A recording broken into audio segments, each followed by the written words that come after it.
Christ ne reconnaît pas ces églises chrétiennes, bâtiments.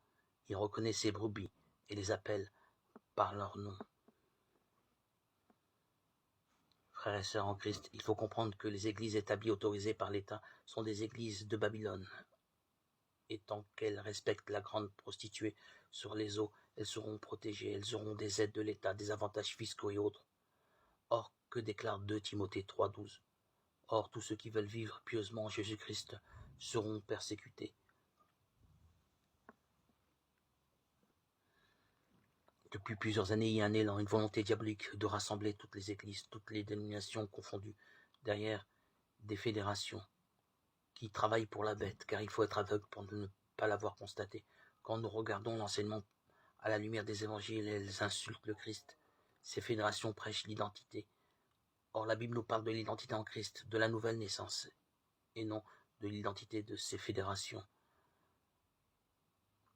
Ces enseignements visent à ramener par tous les moyens les âmes aux pieds de leur doctrine.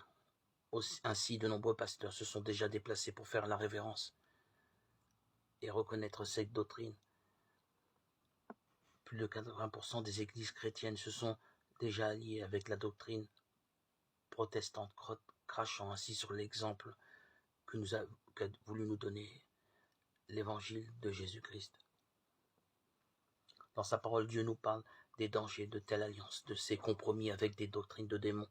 La Bible nous invite à tenir ferme dans la foi, de fermer la bouche de ceux qui tentent de renverser le fondement de notre foi en Jésus. Le livre de Galates 1, 6, 7 nous rappelle une vérité fondamentale. Je m'étonne que vous vous détourniez si promptement de celui qui vous a appelé par la grâce de Christ pour passer à un autre évangile. Non pas qu'il y ait un autre évangile, mais il y a des gens qui vous troublent et qui veulent renverser l'évangile de Christ.